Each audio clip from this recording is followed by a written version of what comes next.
What's going on, people? It's your boy ZTV here. We back again for another video.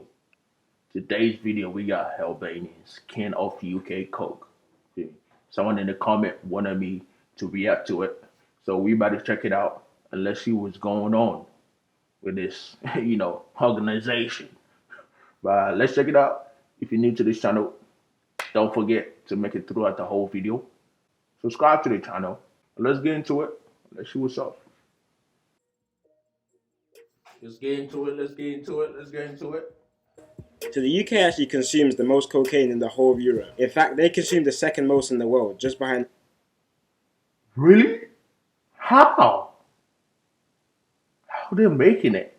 America. 1 in 5 16 to 24-year-olds have actually taken cocaine in the last year in the UK. So as you could guess, there's a lot of money to be made in the coke game. £5 billion a year to be exact. And at the moment, Albanians are completely controlling the coke game in the UK. And the way they've done it is very smart. So Albanians first started to come into the UK in the late 90s. This was during the Kosovo War. Kosovans were able to seek asylum in the UK to flee the war, which actually resulted in hella Albanians saying, yeah, I'm Kosovan, allowing them to move to the UK. And naturally, just like any other nationality which has passed through the Practically drug lords, man. They're drug lords, man. Like, UK. Some were looking they're to make drug big money in lords. the new country. The eyes were first set on the sex trade. Now, Soho is the centre of the London sex trade, and the Maltese mafia have been running the sex work brothels for a long time. The Albanians started to be security for these Maltese-run brothels, but just like what Albanians have done for everything else, they soon took over. Simply by just using violence, forcing the brothel owners to sell their businesses over to them. I know some people say violence isn't the answer, but Albanians have shown us it kinda is. So now they took over the brothels, they needed workers. So these guys will go over to small villages in Moldova and promise girls of opportunities of being a model, but instead send them into the UK. Bro, this guy's on a different level, bro. There's people on a different level. Them in brothels, which is quite sickening, but this is the reality of UK run brothels. If you've been to a UK run brothel, there's a high chance that they're probably forced to be there, whether their bosses have put them in debt or they could literally just be forced to do it. Early Albanians also used to take the heads of parking meters and take all the coins left in there, which actually bagged them a lot of money. And when Yo, they're really not agreeing with the government at all. You pay your car parking, they'll come take it out. thinking about it, it's kind of crazy that people weren't exploiting that beforehand. They even fought against Jamaican and Chinese marijuana gangs and managed to take over some of that market in the early 2000s. Then their eyes set on cocaine. Now previously, how the cocaine market Yo, some shit been going down behind doors that people don't really know about. Like, if people don't really bring it out like this, you never know. You never know. to work in Next. the UK was that international importers would work separately to the wholesalers and the street dealers. Also, the price of cocaine would vary on how pure it was. If it was more pure, it would cost more pretty much. The Albanians literally just ditched that whole way of working and started to work directly with Colombian cartels who produced the cocaine. They would then import it into the UK and keep the cocaine in-house to their own gangs. So the Albanians were bringing in cocaine for around £4,000 to £5,000 a kilo, while other people were buying it off Dutch. Hold on, how this guy know?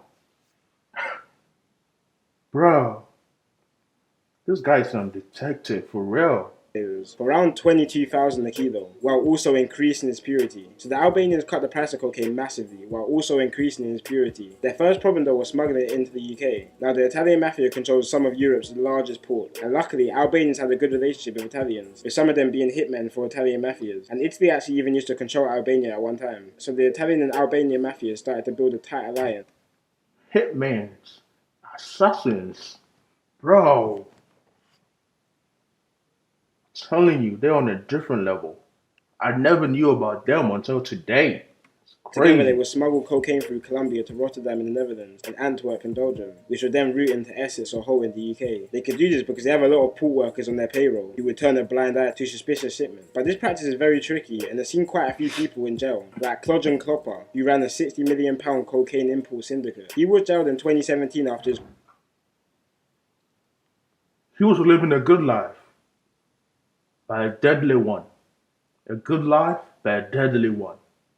See money in a good It was car. intercepted in Kent, which just goes to show how risky it is in porting this in. But one thing Albanians have been very good at is their relationship building. So far, they've managed to avoid any big tit-for-tat wars against any other gangs. Maybe because they're so nice or polite, or maybe it's because everyone is just scared of them. I'd probably go with the latter, but it's been key for their survival in the game, which has allowed Albanians to build alliances with all gangs over the UK who sell their products in their streets. Literally, the only area in the UK which isn't dealing Albanian coke is Liverpool in the north of England, which is actually one of the biggest markets for cocaine consumption. But the criminal gangs in Liverpool have a lot of resilience to outsiders. They've managed to keep They gotta stay out of Liverpool then. Cause, bruh, if this whole shit goes down in Liverpool and you trying to do business in Liverpool, that means you're gonna end up in someone's territory and it's not gonna be looking good for you.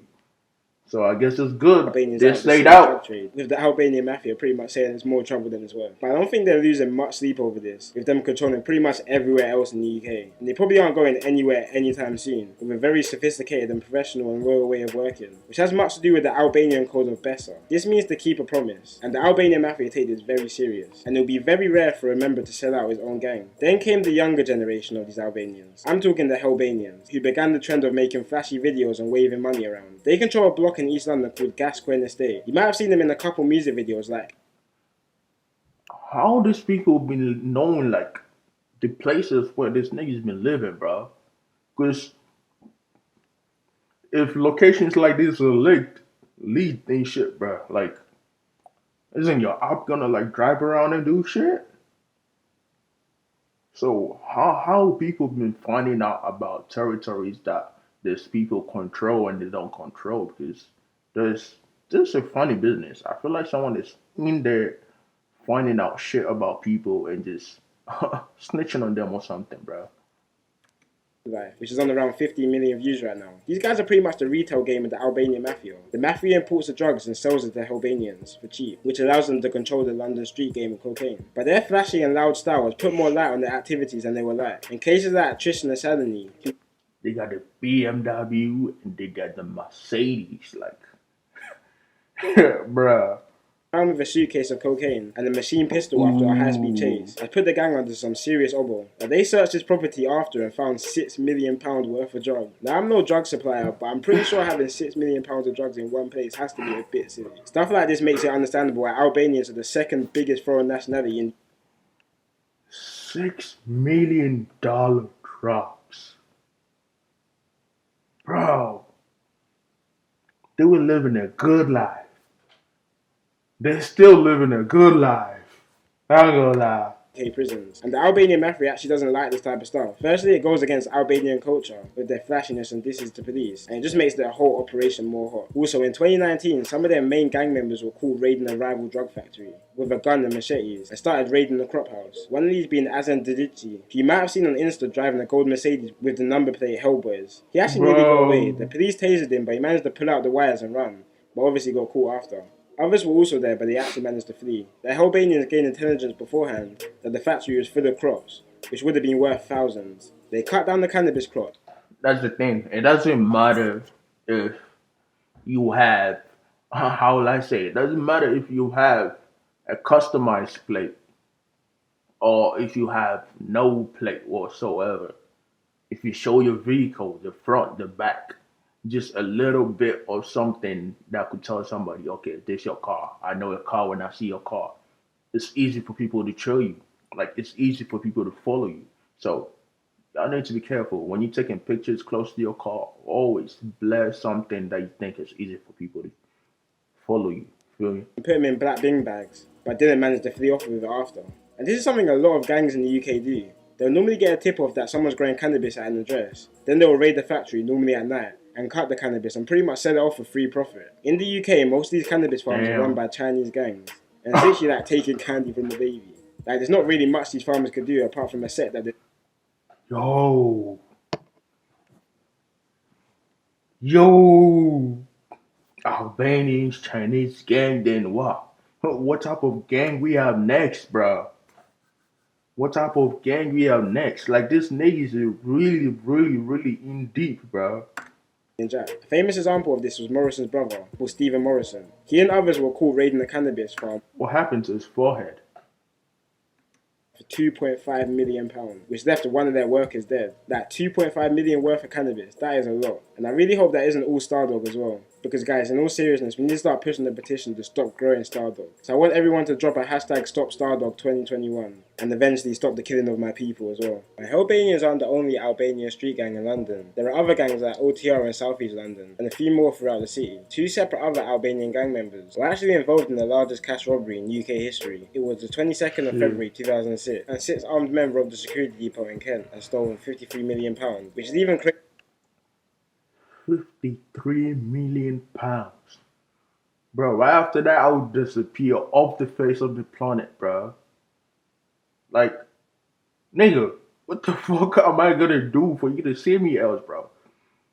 If I have 53 million fucking pounds, bro, you will not see me anymore. I'll be like a ghost. How they caught them, though? Because there was over 100 million more to steal, and they couldn't even hold all the money in. Other Albanian gangs were also involved in arms distribution and contract killings, where they charged anywhere in the region of £15,000 to £100,000. Now, as I said before, Fucking assassins. Assassins, really? They went that far to be even assassins. Just to get money in their pocket, bro. No money is small, no money is more. That should be their code because they are always hungry. They always need something to eat. They're always hungry. They need money in their pocket 24/7. have drawn a lot of attention towards themselves. These guys are literally posting themselves with machine guns and cocaine, and are rolling around in Lambos and Rolls Royces. This is because they want to encourage more Albanians to move to the UK and join them. By posting about this so-called lavish lifestyle they live, more and more. That's the thing. When it comes to like, you're doing something that you don't want people to know. Just don't drive fancy cars when you're going to that place that you know you're going. Find some small car, find a motorcycle or something and just drive there because at the end of the day there is somebody definitely drilling you. Definitely. When they get involved. And this isn't really that hard to do because a lot of areas in Albania are very poor. Youth unemployment is very high in the country, so it's understandable why a lot of youths want to be involved so badly. In 2010, Albanians actually won the right to travel through certain countries in Europe without a visa. These are called Schengen areas, and it allows Albanians to travel to the Netherlands, where the Albanian and Italian mafia control illegal activities in the port. So from the Netherlands, Albanian gangs will then smuggle Albanians to the UK, which does give a reason to their flashy lifestyle. But guys, don't be fooled by what you see from these rappers. Trapping is not glamorous at all. There's nothing flashy about sleeping in dirty bandals and nitties and stuffing crack up your bum while running from the police to dodge a PX charge. And quite a lot of these Hellbanians are doing quite hefty jail sentences right now. Like Tristan Salini, who I mentioned earlier, who's doing 25 years. Like, I don't think people really deep how long 25 years is. That's really 1/3 of your life stuck in a box. I'd say It's true, bro. 1/3 of your life. Like, it's not even 1/3 of your life, bro. The thing is, people can't really live to like 80, 90. So basically, it's more than one. Like it's something lower than 1/3, bro.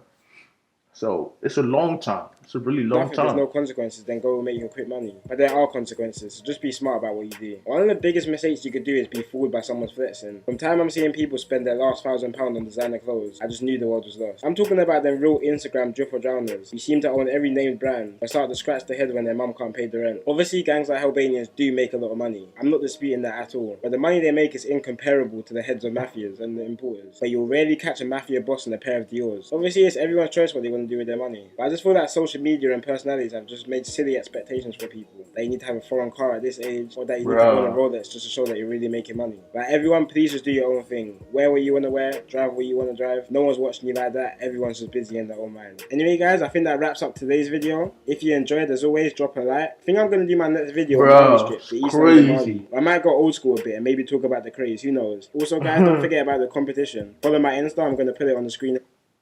But yeah, you guys to tell me more about Albanians, like in the comment below. Because if I didn't watch this video, I would never know what's like really going on and how crazy shit is really going down, like in UK, bro. This shit is really going down crazy with this drug business, bro. But if you guys like this video, make sure you like it. Subscribe to the channel if you haven't already. And I guess I'll see you guys in the next video. Peace out.